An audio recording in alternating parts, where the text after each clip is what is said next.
in the female body, excess amount of estrogen is produced. Whatever the estrogen that is your body utilizes for the activity, and the excess amount of estrogen is sent into the large intestine for the defecation. Now, when you're not completely evacuating your bowels, what happens is the excess amount of estrogen will be uptaken by the liver and sent to enterohepatic circulation, which means that the liver will circulate again this excess amount of estrogen into the blood, will send it into the blood. When your blood is holding on to the excess amount of estrogen, then you get the estrogen dominance. This is how you get your PCOS or you get your hormonal imbalances. Hi, welcome to KC Talks. In the series of podcasts on functional nutrition that we are having with Vineesha Reddy, let us understand what is gut well-being mean. Hi Vineesha. Hello Mr. Casey. So I understood from your last podcast that a functional nutritionist's major role is completely to do with gut. Yes. So like a cardiologist deals with heart, as a analogy, functional nutritionist is complete gamut with related to gut. So what is gut well-being? So when it comes to the gut well-being, it's a overall wellness which we have to understand. So as we spoke in the previous podcast, the 4 pillars of the health has to be taken care: your physical health, mental health, your biological health, and nutritional health. If anything doesn't go well or it's imbalanced, it is going to impact your gut also. So in specifically, if you ask me, where does a gut wellness begins with? It has 2 organs to understand. One is your colon health and second is your brain, your mental health. Okay. So colon health and brain health, they're interrelated, is it? Yeah. Yes. So gut is called as second brain. Whatever your brain is communicating with your gut and the vice versa. It can both be interdependent and it can both have a conflict of the things also. So if you are not taking care of your mental health, if you are overly stressed, it is going to impact your gut because, as said, gut is the second brain. So they both constantly communicate, and if one thing is not happy or healthy, the other thing is going to get impacted also. Is this called as gut-brain axis? Of course, yes. Yeah. So we should do another podcast on what exactly their relationship is and how do they work in synchrony. So now coming to the colon, as you said, that's the predominant. Colon is basically large intestine, Yes, it's right? a large intestine. So okay. So when we speak of wellness, so how do we take care of our colon, and what is that one major thing that we should take into consideration to have a good colon? Okay. So I believe, and it's written in many books also, like your colon breeds diseases. Whatever the disease that has to start and take over your body, it has to begin in the colon itself. At least like majority of the diseases which we see, which are related to the functional disorders.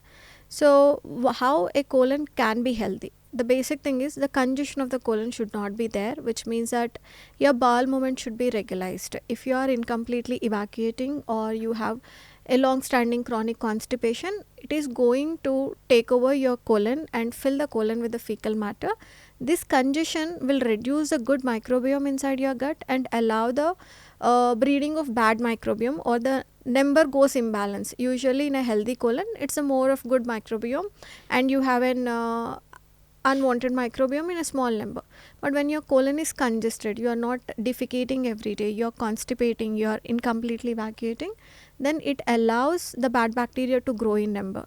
For example, see, Candida is a commensal microbiome, which means that it is already there in our body, in our gut, in different parts of our body. But as long as it is there in the right amount, it is going to be beneficial. But when you allow this constipation or you do a dietary mistakes, like you are eating a lot of sweets and a lot of junk or processed foods, or you are acquiring any kind of alcohols or smokes which is disturbing the gut microbiome, or you are constipated, this candida can overgrow and turns as an infection to you. So when the colon health is taken care, what you eat and how you are defecating is taken care, then the bad microbiome stays as a beneficial microbiome, and the good microbiome will help you to protect the overall health of your intestines and overall health of your body. So in one way, constipation is a major cause of every disease that originates from the gut. Yeah. So just to brief up, constipation can cause hormonal imbalances such as PCOS and fatty liver. It can cause the leaky gut underlyingly, which would give you skin allergies, rashes, eczema, psoriasis. Constipation can lead to hypothyroidism, or hypothyroidism can cause constipation. So I believe, and IBS and IBD also one of those have an underlying root cause of constipation. So constipation will allow the toxic upload. Again, it's if when you're not defecating, the toxic waste and the metabolic waste which has to come out of your body is going to stay inside the body, and it is uptaken into the circulation again, which will impact your mood, your behavior, your overall health. So it has a direct dependency, on all the diseases that occur in the body. Yes. So constipation, you have told that it can cause PCOD, PCOS. Yeah. So it can cause, diabetes also. It can cause diabetes. Yes. See, there is a relation here. First, I'll explain about how constipation is related to hormonal imbalance. So, when in the female body, excess amount of estrogen is produced. Whatever the estrogen that is produced, your body utilizes for the activity, and the excess amount of estrogen is sent into the large intestine for the defecation. Now, when you're not completely evacuating your bowels, what happens is the excess amount of estrogen will be uptaken by the liver and sent to enterohepatic circulation, which means that the liver will circulate again this excess amount of estrogen into the blood, will send it into the blood. When your blood is holding on to the excess amount of estrogen, then you get the estrogen dominance. This is how you get your PCOS, or you get your hormonal imbalances. So, since childhood, if a woman is constipated, and by the time she attains this menstrual phase, and from there when the estrogen start getting into producing in the body, and still if the woman is there in the constipation stage, it can allow the estrogen dominance to happen. This is why women who are anemic and have a constipation will definitely one day or other will have an PCOS or hormonal imbalance. It's a very new narrative. I have never heard of something like that. This is how it happens. It's not something new, but this is what the pathophysiology is like. Constipation has a very close relation with the hormonal imbalance, especially estrogen dominance. How long if a person is constipated will he get a disorder? I think here the thing is, incomplete evacuation is also a form of constipation. People think that they are going to washroom every day, but they are incompletely evacuating. So slowly, it doesn't show a very sudden impact is what I feel. But when we see in children it is okay. It's a functional constipation kind of thing. They don't have abdominal pain, or they don't have any sort of discomfort, but they poop alternative days.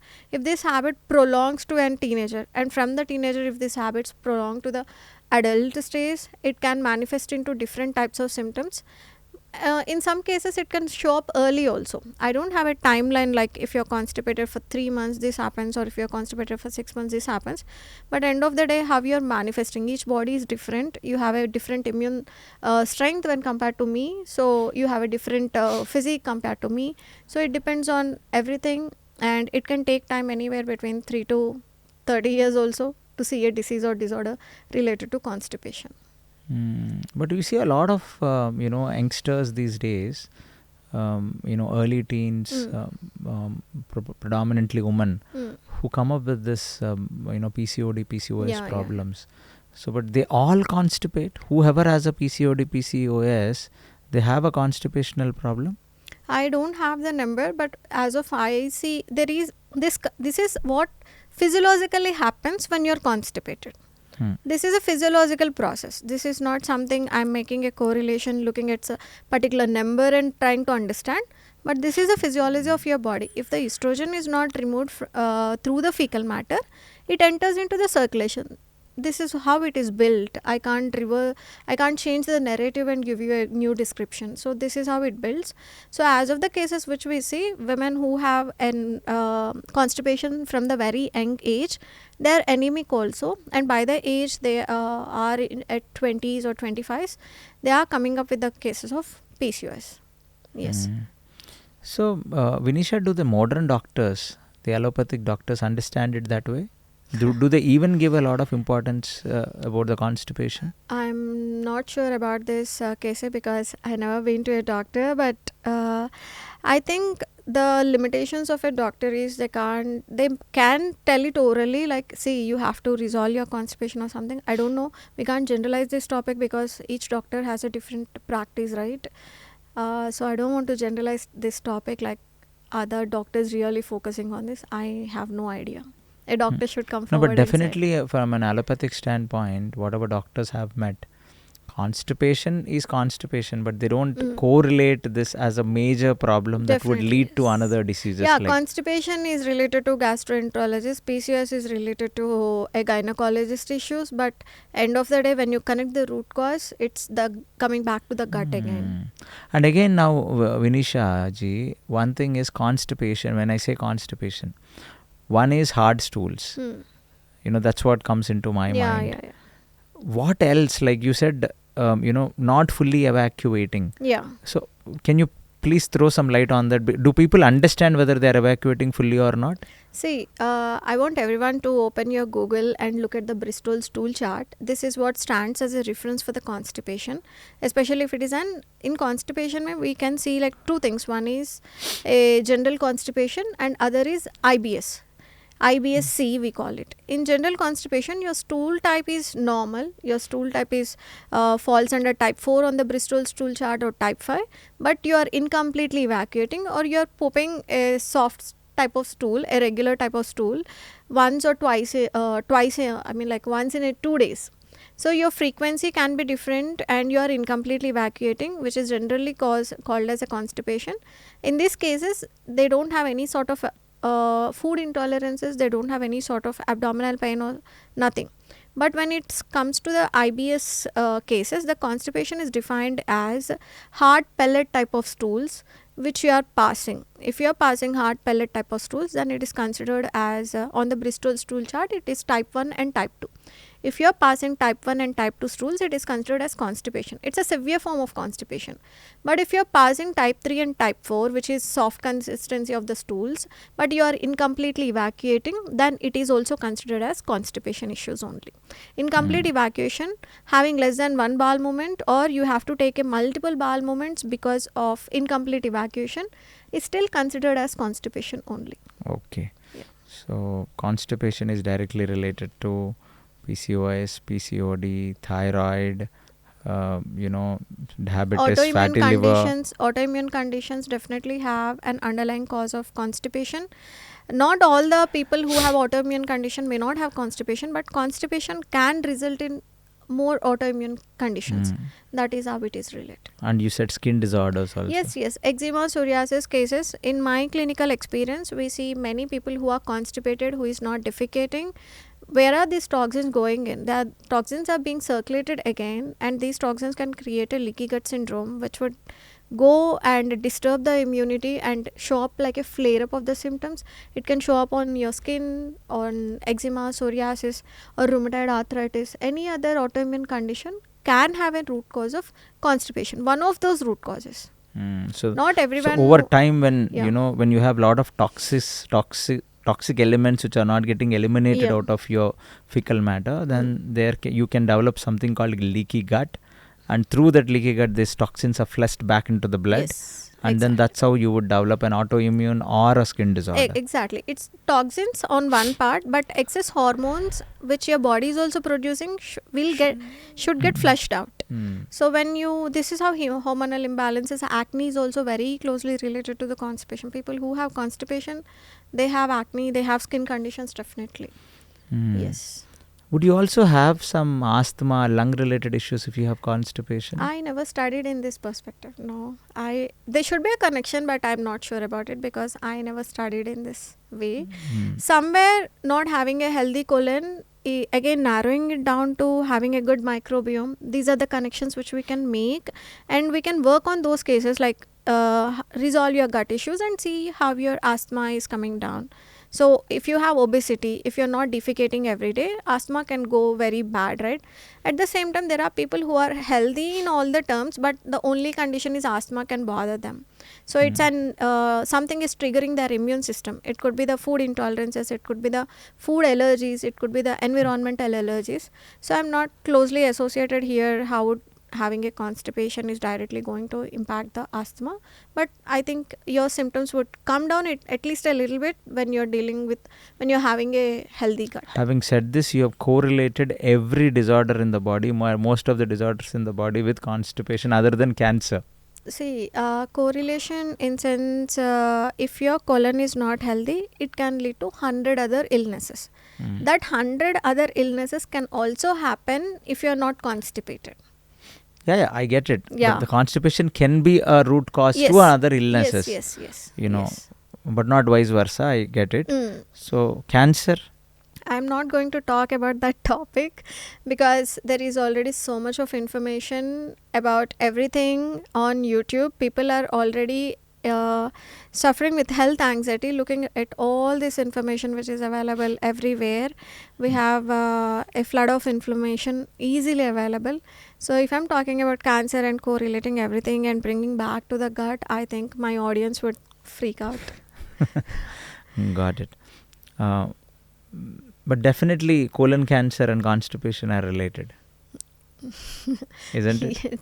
Yeah, but not all colon cancers have constipation, but there is a possibility. Good.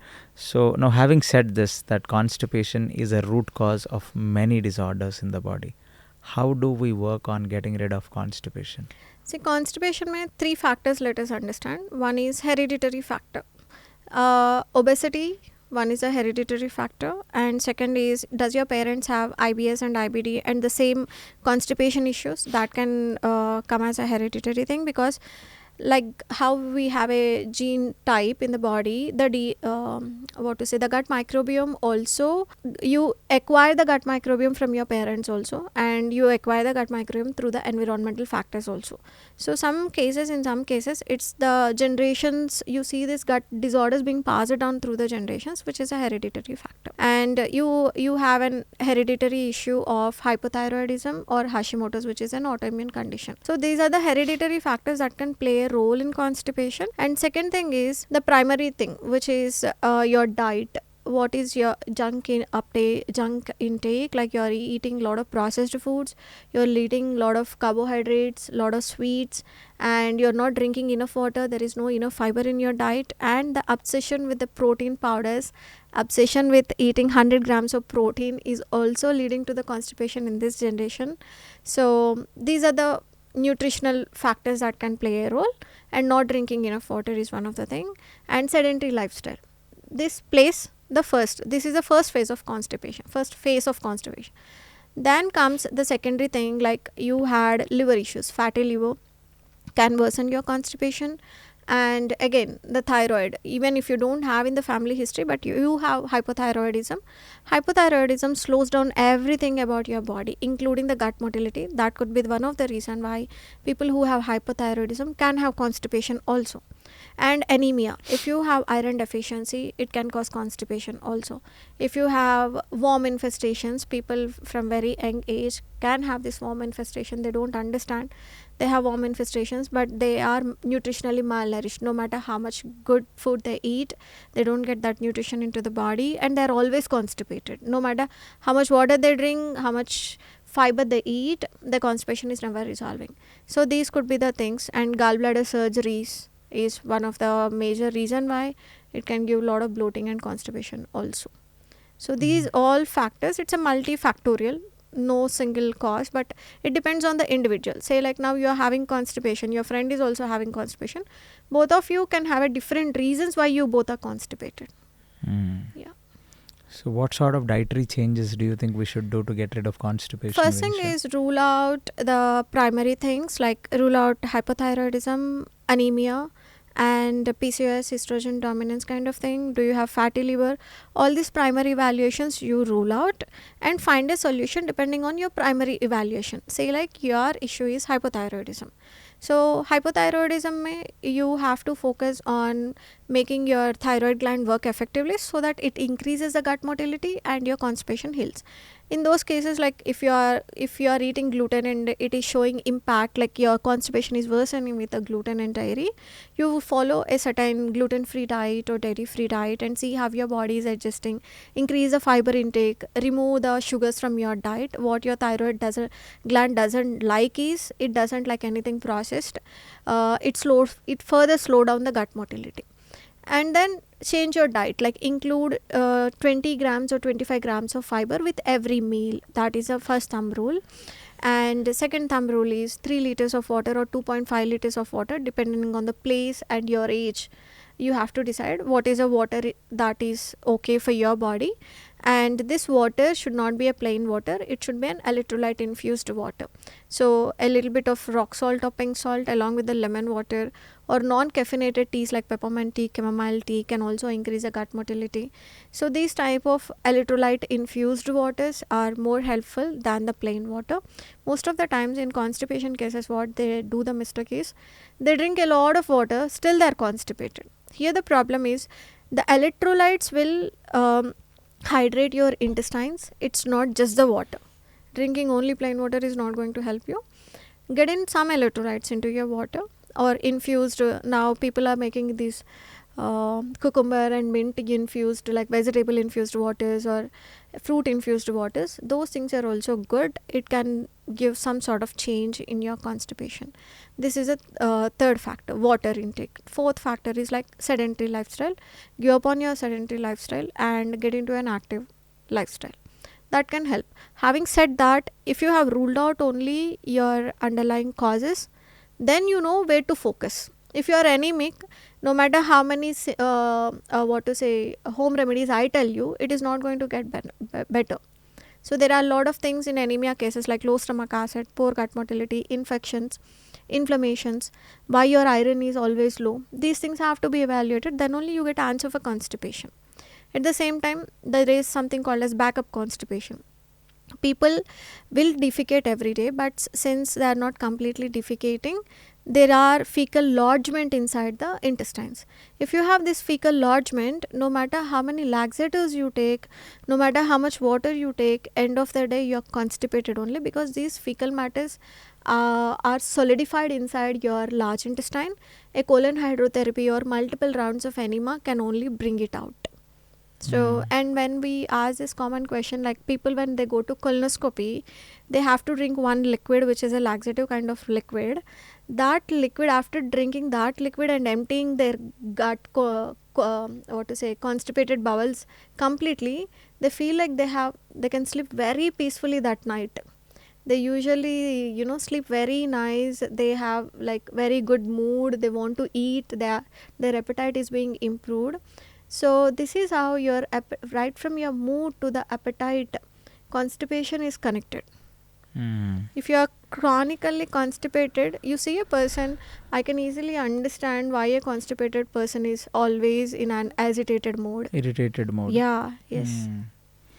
So how many grams of fiber should we take in a day? 20 grams per meal is okay, is good amount still. If you can't do entire vegetable fiber, you can do some amount of fruit fiber also. The fruit can be also considered as fiber intake. So 20 grams per 3 meals. Yeah.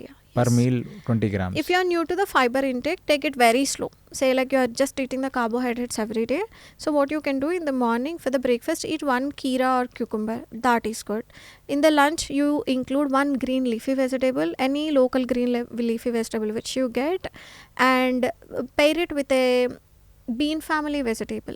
They are high in fibers, like your French beans or your other form of beans. The vegetables are there, so you pair it with a bean family vegetable. That goes a very good amount of fiber.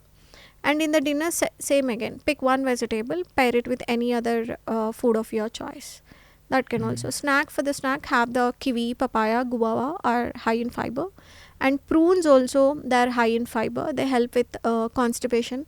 They help in increasing the gut motility. That is one thing. Senna tea is also very good. It can improve the gut motility.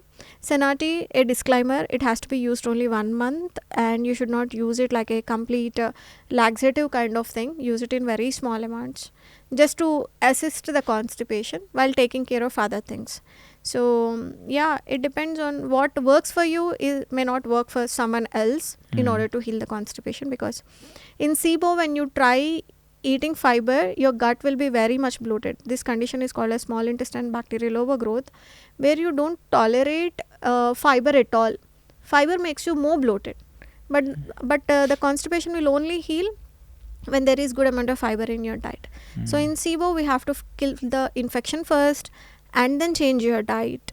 This is what they have to do. So Got it. I don't think one protocol can work for everyone. Everybody, you know, it depends on the case to case and patient yes. to the patient. Yes. Very nice, Vineesha. So you said on the sedentary lifestyle also. So what is the amount of exercise, walking, what a person should do to get rid of constipation? So 35, again, this also depends on if you are an obese person, say like you weigh 100 kgs. Okay. So your exercise time can vary from someone who has like 50 kgs of body weight. So you can decide on what amount of exercise is helping you, rather than me deciding like what amount of exercise what time of exercise you should be doing. But on an average, 30 to 40 minutes should be good for us. Even walking works well? Walking works, but a brisk walking should help. They will see a gradual improvement. See, any changes you are making in order to make your health better, at least give yourself 2 months of consistency. Without 2 months of consistency, you do it for a week and think that, I made so many changes in my diet, why is my body not responding? It takes a lot of time for the gut microbiome to rebalance. It takes a lot of time for the gut motility to increase. So don't give up on the things which you are doing in order to address your underlying issues. So even after 2 months, your symptoms are not getting better, then take the professional help. If you have ruled out everything, then it looks like a functional constipation. Only the diet is the problem, then do it by yourself. But if you don't understand what type of underlying issues are causing you, you're eating good fiber, your water intake is good, you're not not leading a sedentary lifestyle, but still you're constipated, is this an IBS case? Then you seek the professional help to understand the root cause of your constipation. Super, Vineesha. So we got a lot of information on constipation and how to get rid of constipation. Hope this information is helpful to our viewers. But definitely, it's a very thought-provoking thing. I never knew that constipation can be a root cause to so many disorders. Thank you so much, Vineesha, for your information. My pleasure. Thank you. Thank you.